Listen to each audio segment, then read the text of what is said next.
Hello everybody, welcome to ChinesePod. I'm Joy. And I'm Joe. And welcome to today's episode of Qing Qing Wen. Wen. Thank you to our user Luke AZ who has asked the question, what is the difference between 看见,看见,看到,看出? Oh, 好难哦. Yeah, isn't it all like look, watch, see? It's all related to that, right? Exactly. So just like in English, we have different usages of look, watch, see, perceive, and it really varies with context and usage. So we're going to break down the different ways we can use each word. Okay. Okay, let's start with the first one, 看. How would you define 看? 看.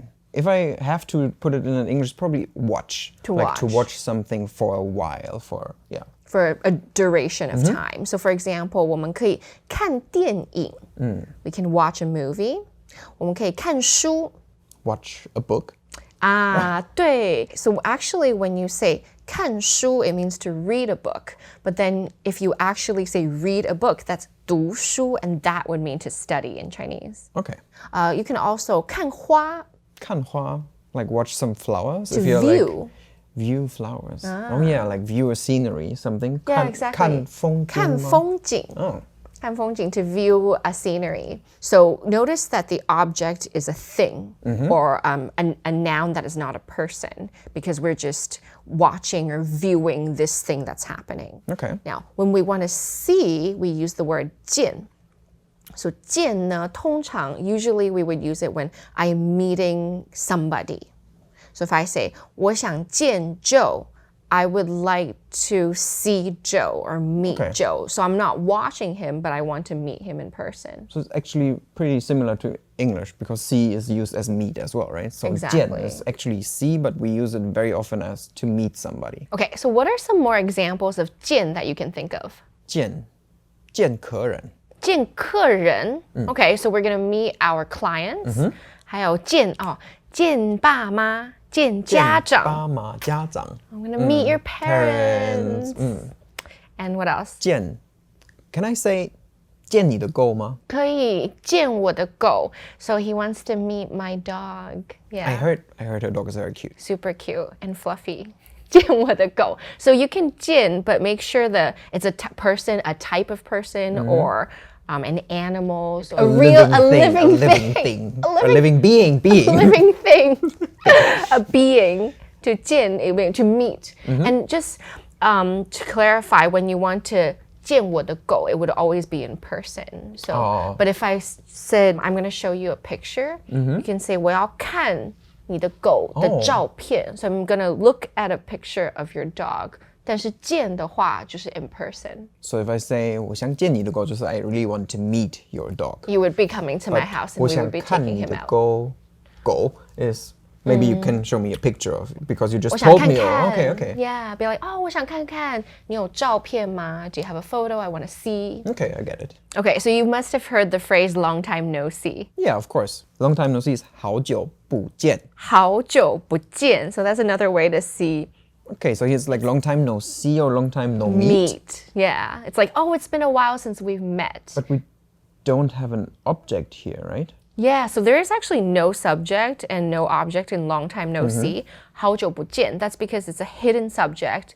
and hidden object. It would be 我好久没有见到你了. So the 好久 war is 不 actually 见你. inside and the ni is like 不见你. Yeah. It's all inside. Okay. Yeah, Just so because hidden it's a subject, common hidden phrase. object. Okay. Yeah. Okay, so the next one we have is we're going to put those two together. We have 看见. How would you define 看见? 看见. It's like, well, watch something and receive something to To have spotted? Yeah. Yeah, or like, for example, picked him out from a crowd. 我看见你了. Like, I have a crowd of people. 我看见你了.我看见你了.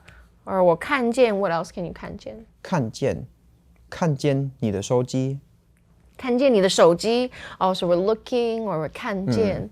Now, we can use 看见 and 看到 interchangeably. Okay. 看见 and 看到. 差不多是, it basically means the same thing. Okay. So you can say 看到你 or 看见你. Yeah, where there is a focus on the result, like to have seen. So make sure that it has been accomplished or we have seen something. Let's give you some sentences. Okay. Okay. 所以我们可以说，我看见 Joe 往那里走。我看 like you have seen me walking somewhere. Yeah, 他 walk 看 in 见 that 我 direction. 到哪里去？我看见 yeah. So if I were asked, oh, where's Joe? Oh, I've seen him or spotted him walking in that direction. 我看见 Joe 往那里走。Or we can also say, Joe, 你看到那栋大楼了吗？我看见了。我看见了。So those are interchangeable. So I said, have you spotted or have you seen that building, that high rise? And then he says, Yes, I have. 我看见了。我看见了，我看到了，都可以。So how would I say, like how would I negate that? How would I say I cannot see?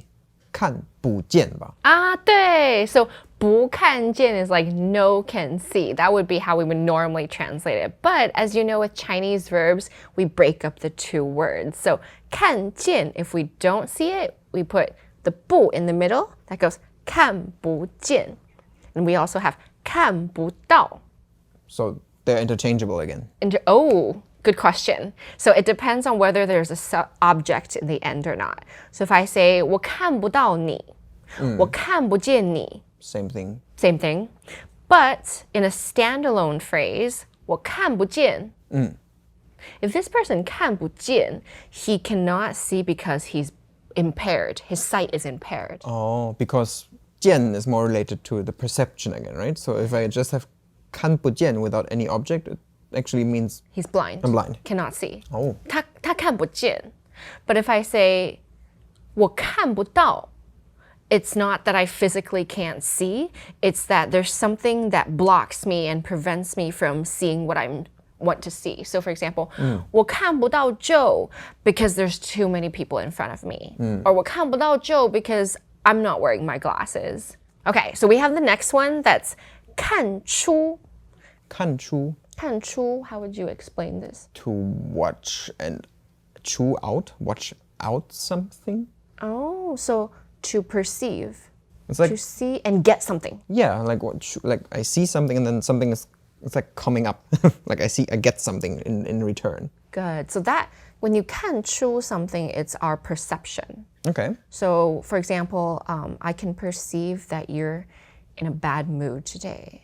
我看出 Joe 不开心. I see Joe is not happy. So I perceive that. It's not just seeing with my eye, but it's sort of like detecting.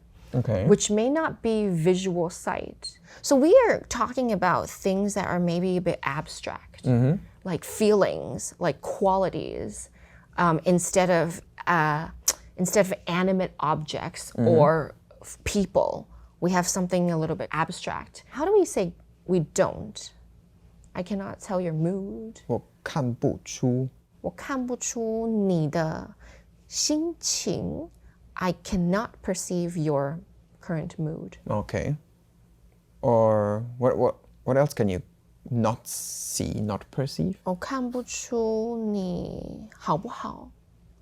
Also mood. Mood. I can't see if you're well or not. Oh, I think, wait, I had another example. Oh, 看不出问题在哪里. Can you? Okay, yeah, you can. That's also kind of abstract. I cannot decipher or I cannot perceive what the question is. I couldn't, or what the problem is. In this case, 问题 could be question or problem. Okay. I can't find the mistake. That's good because, so when we say 看出, the intention is for finding something. So it's like because we said 看 is like this action and duration thing, right? So Yes. I'm like looking at something, I'm watching something in order to find something out, and then Yes, in order to I actually perceive it, so it it. comes out true. So it comes out. So Okay. the result comes out. Okay.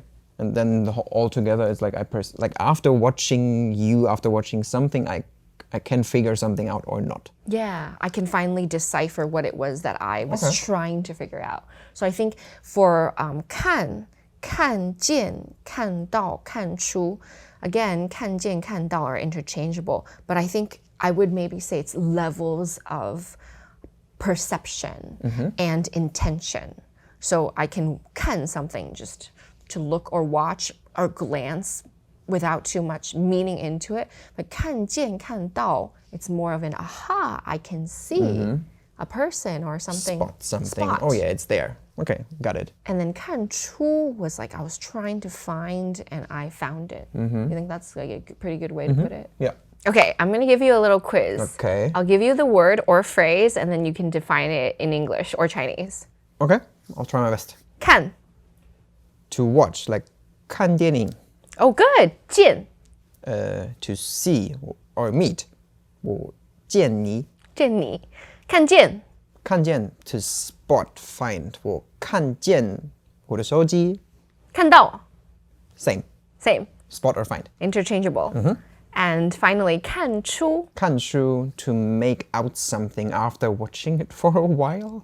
Good. Okay. So we have 看, which you can have an object or something that you are watching or paying attention to. And we have 见, which is to meet a person, and all these combinations. And remember, with everything, context is most important. So pay attention to how you hear it being used, practice it in your daily vocabulary, and you're going to improve. I'm Joy. And I'm Joe. We'll see you next time for Qing Wen. Bye-bye. See you next time. Bye-bye.